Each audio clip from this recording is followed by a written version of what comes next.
What's up, guys? Barry Game here, back with some more Idle Heroes, and today we're going to be talking about something that even I've had happen to me very recently. Things you kind of just forget about in the game that's actually hurting your progression. And so we're going to go over 3 things here today that you guys might be missing. Now, a lot of you guys probably still okay with this, but I'm sure there's other people like me that I sometimes go into these like 1-week modes where I'm like, yeah, I just log in, I do my dailies, I log off. If there's no special events to do, the weekly events are kind of boring. I kind of like clock out and I'm like, all right, well, let's wait till next week and just get our dailies done. Or hey, you might be someone who's just doing your dailies once in a while just to stay active in the game for when you really want to come back to the game. So hopefully you guys enjoy this one. Hopefully these little 3 tips help you guys out. Hopefully you guys enjoy this one. Hit that subscribe button. Let's get into it.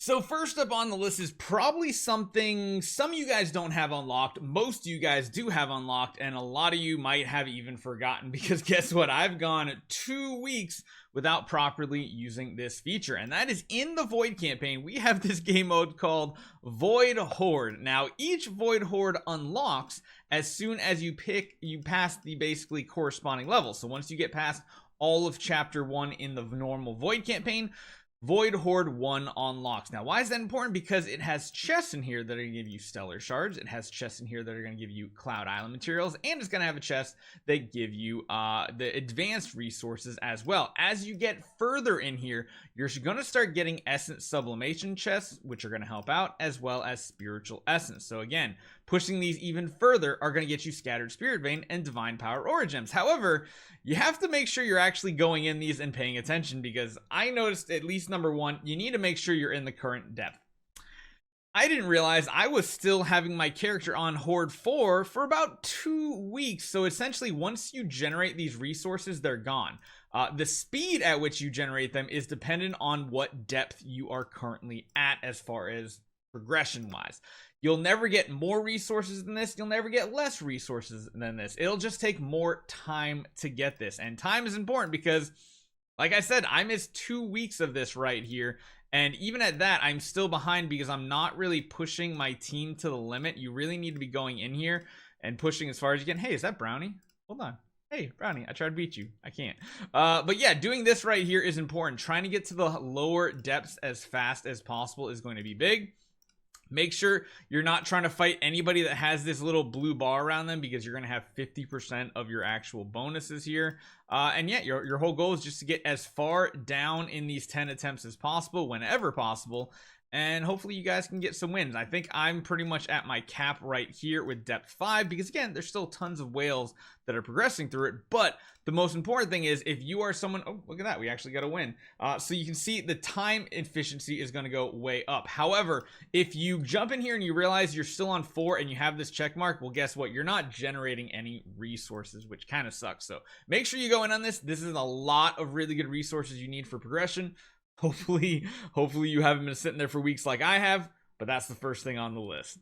Now, number 2 is a tricky one as well, because I feel like the majority of people use the Idle Master. They literally do this and they're like, okay, I'm done for the day. Like, or you might click on, like, you know, some of the things that have some red dots and stuff. But one thing that is a little tricky is Realms Gate here. You need to continue pushing as far as possible that you can get to. Now, typically, what most people want to try to get to as their first goal is like getting to level 101, because that's going to generate a good amount of resources. The next checkpoint after that is getting to 121. After that, of course, getting to 140 is good. And then after 140 feels a little unnecessary, especially if you're going for a perfect smash to get those resources immediately. But I've even noticed it on my free-to-play account. We can jump over there. I guarantee you I'm not anywhere near as far as I should, because one thing I keep forgetting every single day in my Idle Master is coming in here and push it to the limit, going as far as we can go, because if you're not doing that every single day, going further up, it's going to take forever, because essentially every day you should be able to go up a Void Corruption level,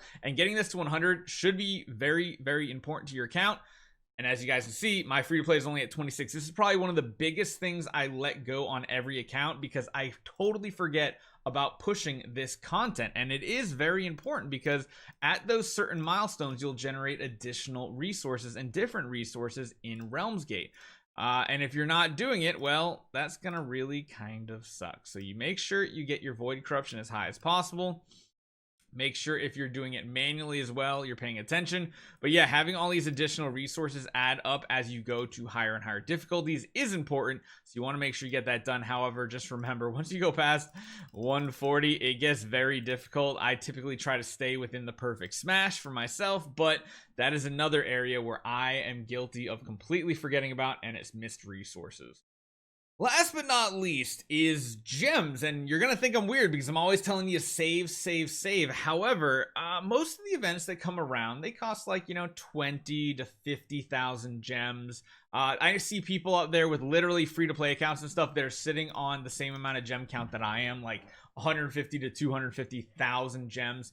And that's actually hurting your progression. Saving too many gems is a hard balancing act to do because, again, you want to make sure you have enough for those crazy events where you can literally go in with 100,000 gems, and then there's other ones that are 20, and then you're just sitting on additional 150,000 gems. I know you're like, Barry, there's no way people have that. People hoard in Idle Heroes. That's how this game was made, why people just saving ridiculous amounts of resources. Heck, back in the day, you could see this amount of like 4-star shards on just a normal person's mid-game account because they just kept saving them. Nowadays, you see it because they're just not necessary. But gems is one thing that's really missing out, because what you should really be trying to do is anytime the special store pops up here and you have a ridiculously high amount of gems, you should be buying the stellar shards for 1250. You should be buying the cores of transcendence for 1250. And if those aren't even popping up for you, occasionally you should really be buying this here. Even on our main account, we literally buy a core every single day. Again, that's because we're a spender. We have plenty of gems. That's not going to be relevant for the good majority of people. But having the ability to get additional stellar shards is going to be one of the biggest chokeholds on your account. Even at this point, I think this is still my biggest chokehold. I have so much more spiritual essence I need. Granted, Scattered Spirit Vein and Aurora Gems, you could argue are, but everything needs stellar shards. Like, everything needs it. And if you're not getting a ton of cores, you can see I'm up to 213 now. I'm just going to keep pulling these up. I'm going to keep saving. Eventually, we'll have use for them, but that's going to hurt you guys as far as progression, because that also hurts your crystals of transcendence. Every core is like 8,000 crystals, and that adds up very, very quickly. So if you have an overabundance of gems, considering buying some cores here and there. Is there anything else you guys would add to the list? If you think of anything, leave a comment down below, especially with something like, oh my god, I can't believe I forgot to do this thing. I'm sure other people have as well. So make sure you leave a comment. Let everybody know, even if you've made some simple mistakes here and there. Hey, it happens, but at the end of the day, if we can make sure everybody understands things better and doesn't make these mistakes, it makes for a much better environment for free to play, for spenders, for everything. So let me know what you guys think. Hopefully it helped you guys out. I've done 2, almost 3 of these personally, so I figured I'd share it with y'all. See you guys next time.